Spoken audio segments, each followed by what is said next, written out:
तो आज की वीडियो में दोस्तों हम लोग बात करने वाले हैं इंडसइंड बैंक के होम लोन की कंप्लीट डिटेल्स के बारे में। इसकी पूरी डिटेल जानेंगे, जैसे कि इसमें क्या इंटरेस्ट रेट देखने के लिए मिलता है, क्या एलिजिबिलिटी और डॉक्यूमेंट्स देखने को मिलते हैं, को अदर बैंक के इंटरेस्ट रेट से भी कंपेयर करके देखने वाले हैं। तो बने रहिए हमारे साथ वीडियो में। तो सबसे पहले हम आ चुके हैं इंडसइंड बैंक के वेबसाइट पर। यहाँ पर देखिए आप लोग बैलेंस ट्रांसफर, टॉप अप और प्लॉट प्लस कंस्ट्रक्शन के लिए यहाँ पर लोन चलते हैं। यहाँ पर बैलेंस ट्रांसफर के लिए भी लोन ले सकते हैं, टॉप अप के लिए भी लोन ले सकते हैं, मतलब टॉप अप लोन भी मिल सकता है आप लोगों को, और प्लॉट प्लस कंस्ट्रक्शन लोन भी मिल जाता है। यहाँ पर होम लोन में क्या क्या बेनिफिट्स देखने के लिए मिलते हैं, तो देखिए wide range of home loan product देखने के लिए मिल जाते हैं, डोर स्टेप सर्विस देखने के लिए मिल जाता है, transparent and no hidden charges देखने के लिए मिल जाता है, सिंप्लीफाइड डॉक्यूमेंटेशन देखने के लिए मिल जाता है, अट्रैक्टिव होम लोन ऑप्शन देखने के लिए मिल जाते हैं, ठीक है, बैलेंस ट्रांसफर की फैसिलिटी भी देखने के लिए मिल जाती है। अब देखिए इसके इंटरेस्ट के बारे में जान लेते हैं। देखिए इंटरेस्ट रेट की 8.25% से स्टार्टिंग हो जाती है और 10% तक मैक्सिमम जो है इसका इंटरेस्ट रेट जाता है। अब इसकी एलिजिबिलिटी क्राइटेरिया के बारे में बात कर लेते हैं। तो देखिए अगर आप लोग सैलरीड इंडिविजुअल हैं, गवर्नमेंट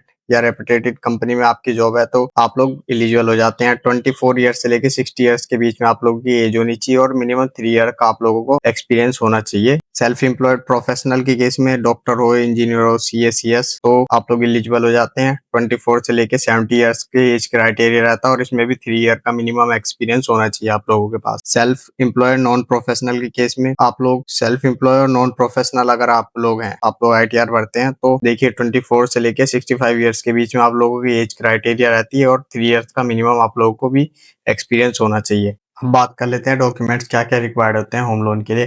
तो देखिए एप्लीकेशन फॉर्म विद फोटोग्राफ, सबसे पहले तो इसकी जरूरत होती है। वैलिड आइडेंटिटी और रेजिडेंस एंड सिग्नेचर प्रूफ की नीड होती है आप लोगों को। इनकम प्रूफ में आप लोगों का latest form 16 ITR copy, appointment letter and latest 3 month की सैलरी स्लिप की नीड होती है। सैलरी स्लिप सर्टिफिकेट भी आप लोग यूज कर सकते हैं। लेटेस्ट 6 मंथ के बैंक स्टेटमेंट की नीड होती है। Main CA SA CC OD account में आप लोगों के 6 मंथ की बैंक अकाउंट के स्टेटमेंट की नीड होती है, ठीक है। प्रोसेसिंग फी चेक भी आप लोग दिखा सकते हैं। अब नॉन इंडिविजुअल के केस में आप लोगों को इसमें ये सब चीजें तो सेम रहती है, बस इसमें क्या रहता है, business and individual ITR and audit finance for latest last 2 years, तो आप लोग इसका यूज कर सकते हैं। ITR जो आप लोग फाइल करते हैं उसका यूज कर सकते हैं लास्ट 2 ईयर का।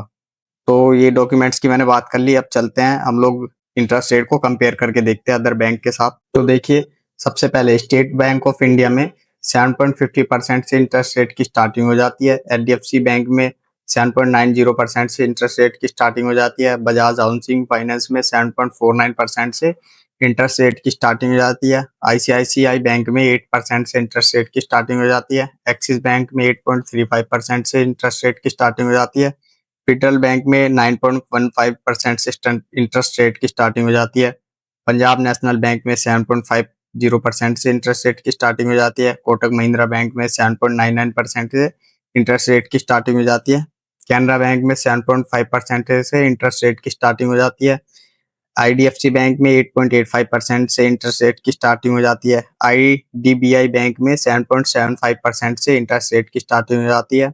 RBL बैंक में 8.20, टाटा कैपिटल हाउसिंग फाइनेंस में 7.99%, PNB हाउसिंग फाइनेंस में 8.25%, सम्मन कैपिटल इसमें 8.75%, इंडियन शेल्टर होम लोन में 10% से इंटरेस्ट रेट की स्टार्टिंग हो जाती है। L&T फाइनेंस में 8.65%, गोदरेज हाउसिंग फाइनेंस में 8.55%, होम फर्स्ट फाइनेंस में 11.90%, इजी होम फाइनेंस में 8.99% और पिरामल कैपिटल फाइनेंस में 9.50% इंटरेस्ट रेट रहता है। तो ये है, हमने देख लिया अदर बैंक्स के इंटरेस्ट रेट को कंपेयर करके। आगे अब चलते हैं हम लोग एलिजिबिलिटी कैलकुलेटर पर और वहां चल के हम लोग एलिजिबिलिटी कैलकुलेट करके देखते हैं कि अलग अलग सैलरी पर आप लोगों को कितने रुपए का होम लोन देखने के लिए मिल जाता है। तो चलते हैं एलिजिबिलिटी कैलकुलेटर की वेबसाइट पर। तो दोस्तों आ चुके हैं हम लोग होम लोन की एलिजिबिलिटी कैलकुलेटर की वेबसाइट पर। यहाँ पर सबसे पहले मैंने 25,000 मंथली सैलरी एंटर कर दी है और टेन्योर को मैं सिलेक्ट कर लेता हूँ 5 ईयर्स के लिए, और इंटरेस्ट रेट मैं एंटर कर देता हूँ 8.5% मैंने इंटरेस्ट रेट एंटर कर दिया।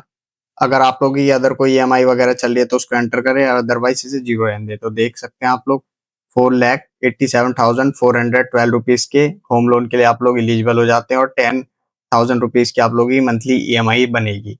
अगर इसको बढ़ाकर आप लोग 25,000 को बढ़ाकर 30,000 कर देते हैं तो देखिए सेम टेन्योर सेम इंटरेस्ट के लिए आप लोग 6,58,006 के होम लोन के लिए एलिजिबल हो जाते हैं और 13,500 की आप लोगों की मंथली ईएमआई बनेगी।